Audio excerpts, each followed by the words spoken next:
This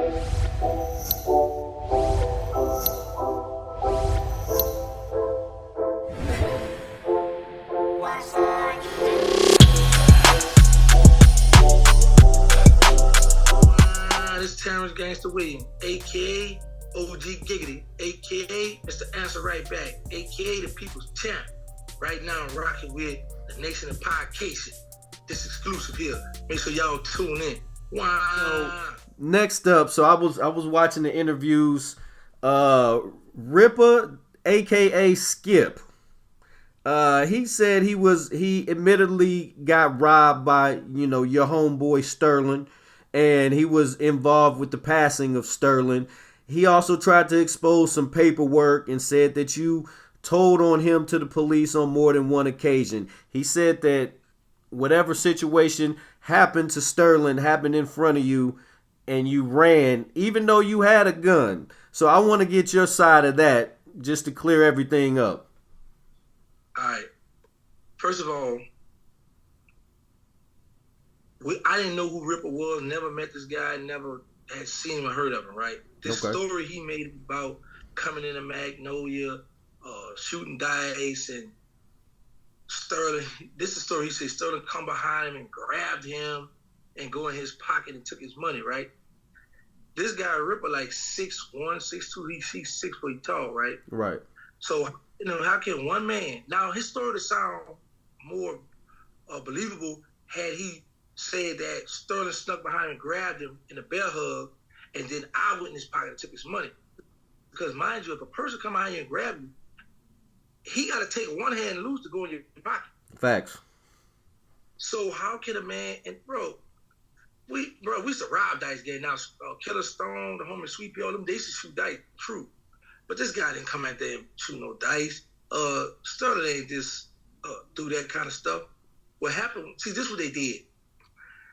They started watching my video because his brother been home for 2 years. He been home for years, right?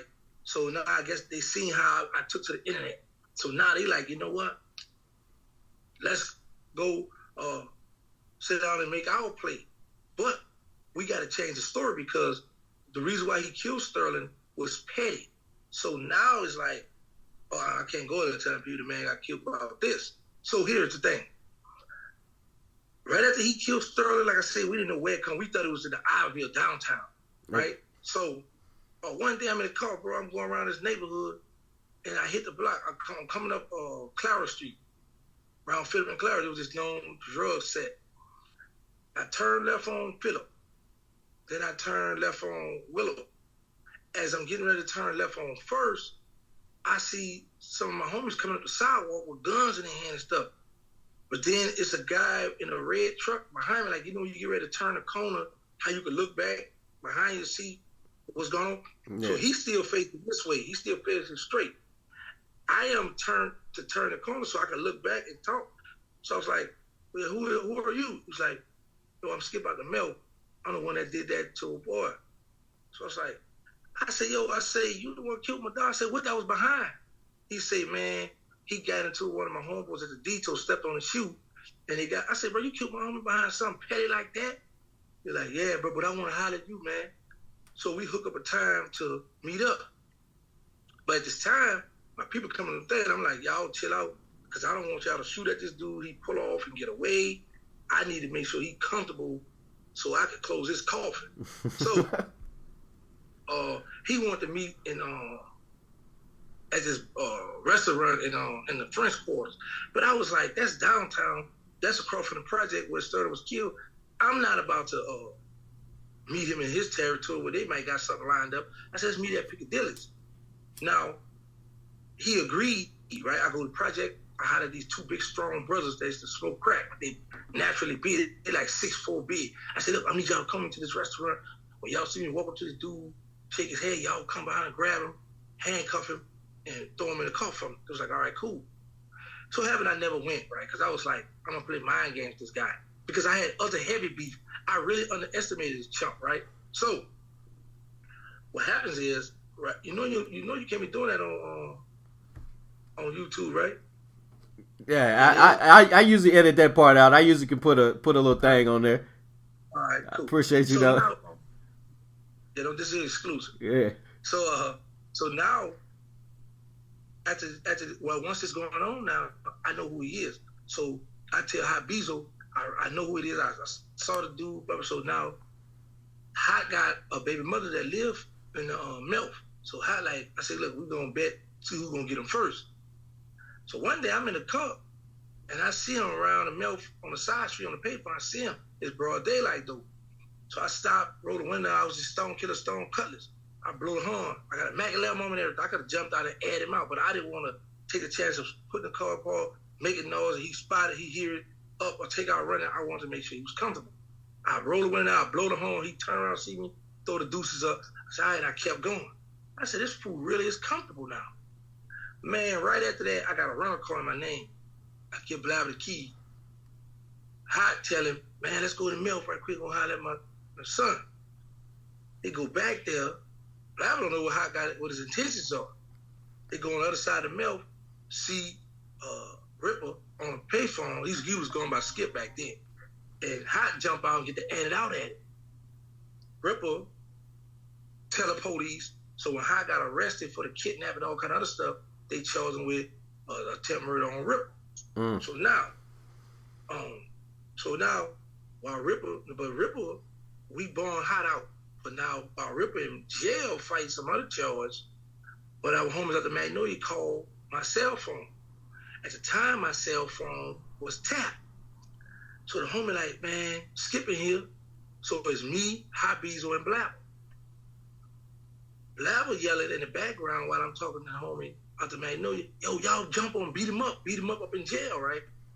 So Hot grabbed the phone because they had put Skip on the phone, Rippa on the phone. He like, Rippa's exact words were, man, Gangsta said that was over with. I said, man, you killed Sterling. Ain't no over with, man. It's on. So he was like, well, all right then. At the time, the Fed got my phone tapped. So the Fed hit him talking about this murder, right? So now, when we all get arrested, the Feds, that's why you see the way he said that FBI, all these different law enforcement agencies came to his house, because when you got a murder charge, first of all, only the NOPD, because it's state, it's local. That's all going to come to your house, right? So by my phone being tapped and by Sterling being a hot boy, being on investigation, I guess, for the Fed, whatever, they wanted him. So now they go, I guess all law enforcement agencies wanted in on this, right?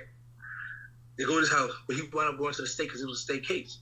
So now, while I'm doing my this how, this dude was, he was going good, right? But what he was messing up with his time frame was, the problem was, I got locked up in 98. 99, I got sentenced.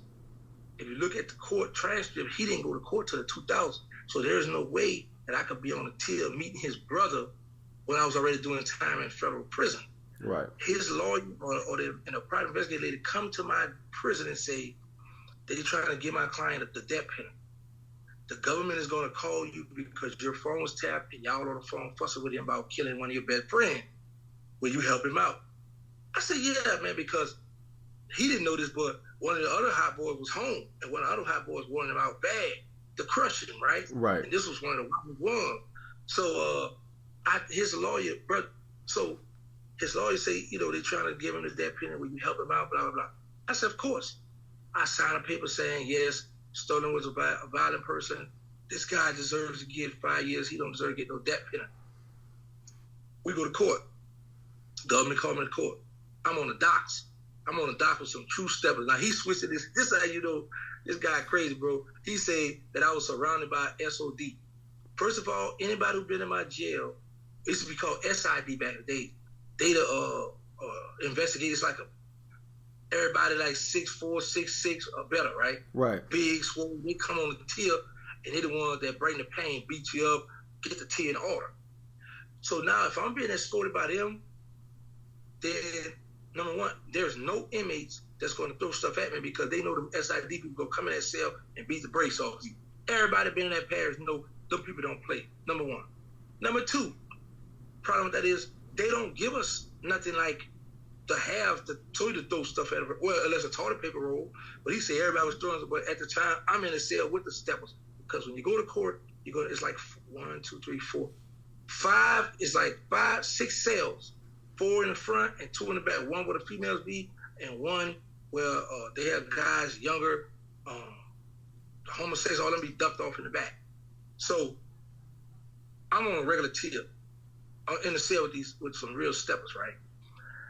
I go in there, and if you notice this here, I was gonna go ahead and get all the paperwork and do my own video to show how this man was capping. But his brother came back and said he did a lot of capping anyway. But anyway, so if you notice when he got the paperwork, how he say, see, turn it with you. You see, he picked me out. You see that? But you notice he never go to the paper where it says, when you on the stand, they're gonna ask you, did you see this person kill your friend? Or did you see this person pull the trigger? You notice he never read none of that stuff. Right. Because here's the thing. I helped him. Sterling mother told everybody, her family, everybody, Gangsta helped free a man that killed my son. So Sterling mother mad with me about this, right?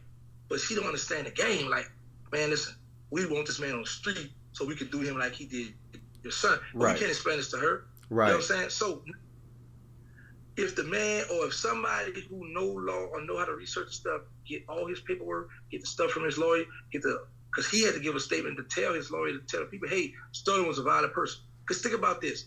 If I'm a government witness for the state, right, I'm on the stand, they want to give you the death penalty already.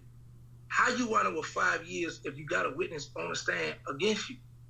How you going to get 5 years? How do you take 5 years, bro? Not for a body. I helped him, but the problem was this now. Now that the internet going on, so it's like, you know what? We're going to show just this part. And what I learned about the internet, people these days, they don't care if it's a true that. They just want to hear a good story. A lot of people not questioning like, well, bro, if Gangsta right here telling on you and he a state witness and he got eyewitness you do this murder, he can see you do all this stuff, how you wind up with 5 years? How are you home now? Facts. They don't ask those questions. Only thing they want to hear, okay, the people's champ, he was tearing the internet up. Oh, we got somebody that's saying this. Oh, this is beautiful. Oh, yeah, we got something now. And it's just a story they want. You know what I'm saying? Because at the end of the day, I'm not in the streets no more, so a lot of people don't care about that. Like I said, they just want a good story. He came with a good story. I was shocked when he said about the dice. I was like, boy, this boy here is smooth, you know? And I say this humbly, and then I was like, oh, boy, that boy tough. That boy bad. But the problem, too, another problem where he messed up at when he said, I hear Sterling say, oh, that goes Skip right there when we was down in the Ivory when the day he killed Sterling. He said Sterling up the gun and started adding out at him. He fell. Sterling came for the kill, and he shot Sterling. I ran with a gun and took off. Bro, everybody know how I once were. When I was in the streets, I was in the streets. Sterling got you down to kill, I'm joining in because this is my brother. We about to work. What I'm going to run from one man from when I went to war with one of the worstest project, one of the worst, that's not a word, one of the worst project, Uptown, the Calio, Steppers, Cold Killer. I went to war with them dudes. And it was a lot of them were worried about one man. Come on, man. So anyway, what he messed up at too is, because I was hoping because you know, when you get your police report, I was hoping he'd show where all Sterling was hit at. Because when he said Sterling was hit, trying to walk up and hit him, so that means Sterling was hitting the front somewhere. All Sterling's shots to the back of his head. So that dude was capping, bro, because we was in the field downtown talking to a known stepper that told us that he got this project on lock. None of us had guns on him because we was like, okay, we're going downtown, we don't got no beef down here, which we supposed to keep a gun on us, but we just take a lot of people for granted because we felt like we'd have made our name. A lot of people scared of us, they ain't gonna play. A lot of people gonna think we on strapped. Anyway, he called us slipping that day. He attacked Sterling, hit Sterling, because that's all he wanted was Sterling, because he could have hit me too. But like you see, I ran with a gun. I'm known for up and busting my gun, but this particular day I ran with my gun. So 2-on-1 too. And I run with a gun, and I'm known to squeeze, bro. So, like I say, at this point in time, I'm like, okay, well, I see what it is. It's just for the internet, entertainment. I'm getting a check. He trying to get his name out there. But then I start thinking, I'm entertaining this bull crap, and Sterling family still living. Sterling family still watching this. Right. You know what I'm saying? So that ain't cool. You know what I'm saying? But at the moment, I got caught up in it, bro. And I was like, oh, this fool want to play? He lying? So I'm entertaining it. And then certain stuff, when he say, people from New Orleans knew, oh, that story don't add up. Oh man, he lying. He playing. And people was buying it at first, but then when you go to asking these questions like the stuff I'm saying, they're like, yeah, hold up, Gangsta got a good point. But then I thought back on how a voice told me back in the days, finish your enemy. And that's what I get for helping him. But I didn't help him to help him. I helped him for him to get back to flush him back out to the streets. Facts. So he can get needed. But like I say, he playing on the paperwork showing one little part, but he's not showing the whole thing. He's not showing how I agree, yeah, Sterling was violent. Yeah, Sterling to pick on him. Yeah, Sterling was a bully. He's not showing all that. That's how he got 5 years. He's just showing the part for the internet. Look, y'all see his name? Y'all see this? Boom. And that's it. So people are like, oh, that's what it is. Okay, bro. But they're not questioning, how did you wind up with a 5-year sentence, bro? Facts. You know what I'm saying? Facts. But, yeah, but the reason why I was never tripping about the situation, because I already got the snitch jacket. I'm not tripping off that. Like I tell people, when you get on this internet, you're open. Your life is open now. You're open. It's fair game now. So people gonna come at you. You have to develop bulletproof emotions to keep it moving, right? But just my thing is, I just felt that, man, he took it a little too far with the cabin and line. Okay, listen. First of all, you went to jail. You killed a known stepper. Okay, cool. But when you go to adding the stories, how you jacket for the people, got to think. How can a man grab you and then take one hand to go where your hands at once he free one hand? You're supposed to be able to wiggle up out of that now. Facts, yeah. As hard as you know what I'm saying? But people not asking these questions. They just looking at, well, that's a believable story. And there's a bunch of youngsters on the internet, so they take that and run with it. You know what I'm saying? So I'm like, okay, let me entertain them niggas. I'm about to get a check off. And it was what it was, bro. But at the end of the day, man, the man did a lot of line capping. And I entertained the bull because I'm the people's champ. Mr. Answer right back. Answer right back. You know what I'm saying? So, and people want to hear my side of the story. So I got caught up in it, man. Then I realized, Ramadan, you get the chance to reflect and think because you're not drinking no water, you're not eating, you're not distracted. I was like, man, how do Sterling family feel about me? We living this, talking about this, and entertaining this, and keep breaking the man's name up. I was like, man, I'm down bad. I'm wrong for this. Entertaining this bull. And I'm giving him, I'm doing what Boosie did for me to him. You know what I'm saying? Helping him. Yeah. But the only problem with him is this. He don't have a lot of story. He got to start fabricating, start lying to get in front of the camera because he didn't do a lot in his life. Okay. So now, once you have an audience, you got to be able to hold that audience. You got to be able to tell your story. And the problem and another thing is when you tell these stories, other steps are going to verify that. Just like before I came out, you had rappers, you had people talking about me before I came out. So now people, oh, you the one. Yeah, it's me. But you notice this. You know what I'm saying? You notice this. All the stories I've given, you notice I never talked about murdering somebody. Right. None of my stories. You know what I'm saying? Because I don't want to glorify that part, you know what I'm saying? Because I really was in the streets, you know what I'm saying? But and I could do that. I could talk about a lot of stuff because I got immunity for some murders.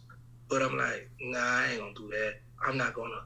And then I don't know, it's been like almost 30 years, 35 years, so some of that stuff. So I don't know who family and growed up, who's who. Right. I be thinking it's gonna look good and somebody hit my head, so I just stay out the way with that part. But, bro, like I said, bro, I'm just happy to be free. I feel like I won. When I tell people I feel like I won, I've been shot up on 3 different occasions. I've been stabbed. I've been in juvenile jail. I had juvenile life. I've been in state prison. I've been in the feds. Life sentence, 23 years, 10 months, and now I'm home to tell my story. So I won.